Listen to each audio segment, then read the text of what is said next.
All right, Lori. So part of what we've been doing as we think about kind of helping people understand what DeepHumanX is all about is really expose to them pull back the covers on how we got here and where we're going. And a big foundational tenet for us was this concept of thinking about thinking or thinking in public, and the concept of that connection, right? I always used to say when I was working with leaders and managers, hey, you need some stare out the time window or stare out the window time. You need time to let your brain think. And I think the current structures don't really allow for that. But it was really you kind of summarized it up and said, hey, thinking about thinking and doing it in public. And it's critical for us. It's critical, we believe, to seize the opportunity. Well, of course, this is my favorite topic. This is what I like. I'm researching and watching quantum, entanglement videos on the weekends. Like that's really where I'm at. But it's come into such focus, especially since the pandemic, since it's so clear, right? We kind of had a worldwide reset where everybody, right, came back to work after we were quarantined, and then we all realized that, hey, the pieces just don't fit the way that they used to. And so it really, for me, highlighted the need for us to actually change our thinking. And changing your thinking is something that is, right, when it happens, you're like, well, that was really easy. I can't believe it happened.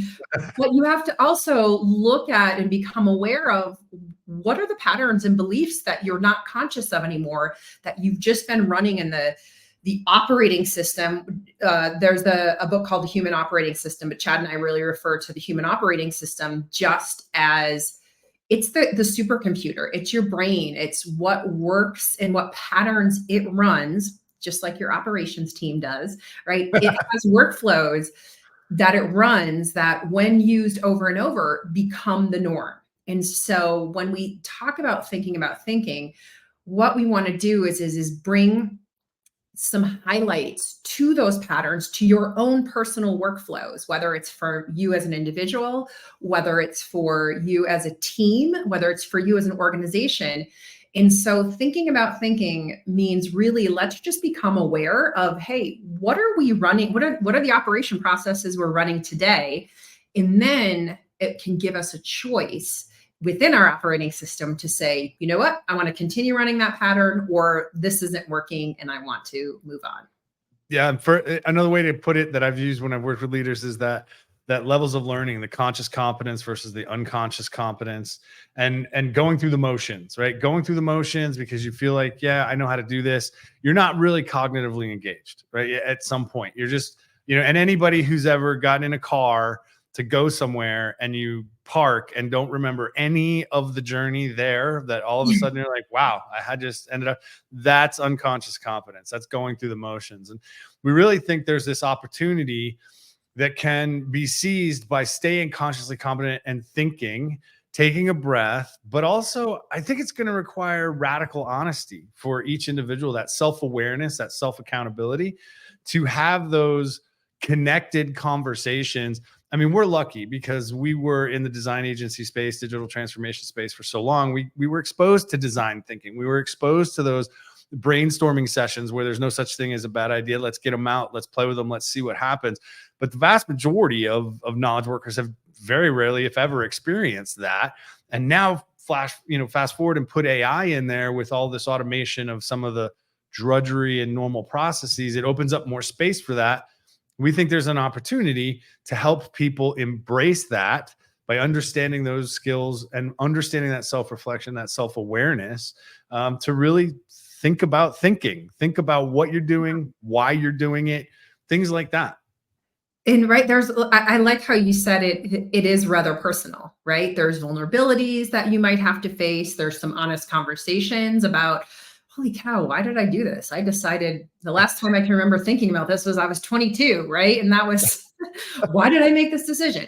Right. So that does come up. But the truth is, Chad, is even if people don't have experience in digital transformation or agencies like we have, is human beings, this is just the way we operate. Maybe it might not be at work, but you are constantly a changing, evolving, moving machine, right? The minute you go for a hike and see a different point of view, you learn and things change.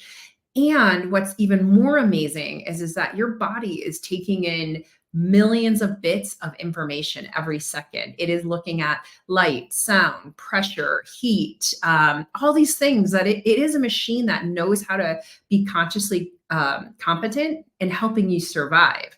So what we're talking about is allowing each of us as individuals, as leaders, right, to start looking at, hey, what are some of those patterns that I'm running that actually don't either prevent me from getting where I want, or don't provide me with the outcomes that I'm hoping for. So there's nobody alive today who isn't a changing being, a very adaptive machine.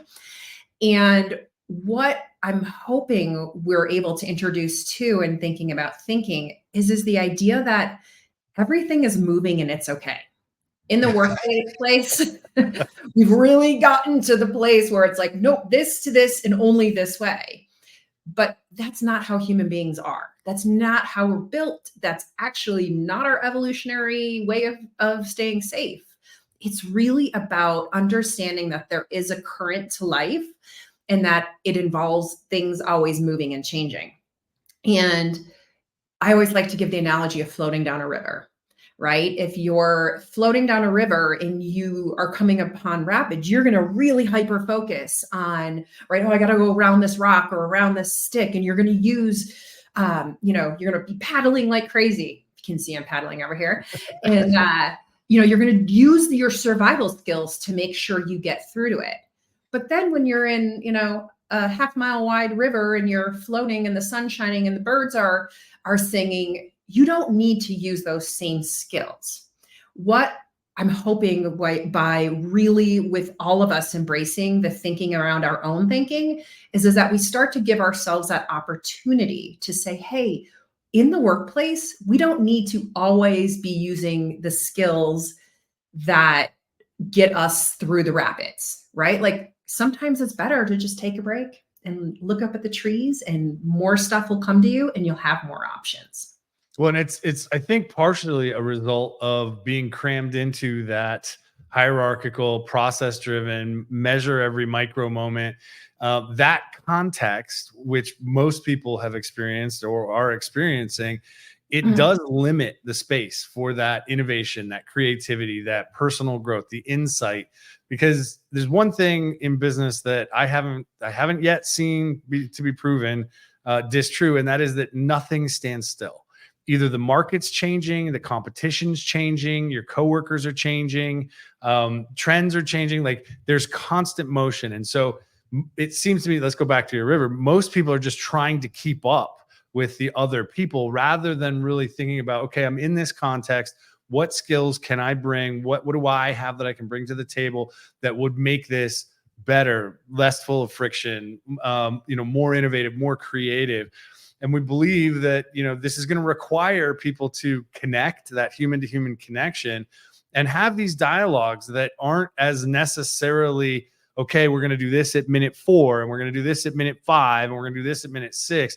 Not saying get rid of the organization, not saying get rid of the focus, but do it in a way that allows for that connection, that thinking, that exploration, and not so much about, hey, how are we going to change this metric or how are we going to change that metric? Back to that, lessening the define. I keep coming back there. I love it too. And Chad, that's because you're a define making machine. Our brain is made up of thousands of brains that literally are predictive tools that are always trying to map what you have today to predict what's going to happen tomorrow. And that won't go away, which I hope for a lot of people is actually a relief to say, oh my God, if I take my eye off of this ball, I'm actually going to be just fine. And the current's still going to be going. What we're hoping is that by looking at and seeing a little bit about what skills am I using right now, I can still look for the outcomes, but maybe my contribution is actually better when we're, at a wider place or there's a nest of birds, or I'm the one who's really good when we need to paddle. Like just giving people that opportunity to contribute where their skills really lie, because the definition will be there. In unconsciously, we don't have to measure every little moment. In fact, having worked at a corporation for the last 5 years, I can tell you that trying to get every moment is causing inefficiency. It's causing people to just be, to give up and say, I'm not going to do anything. And what we want to do, instead of just saying, I don't have a way to contribute because the way it's operating is not my skills, is we want to give you inspiration and insight from your own thinking, from learning about how you think, to be able to actually contribute in a way that will help the organization and help you get down the river safely. And to bring to life true situational leadership.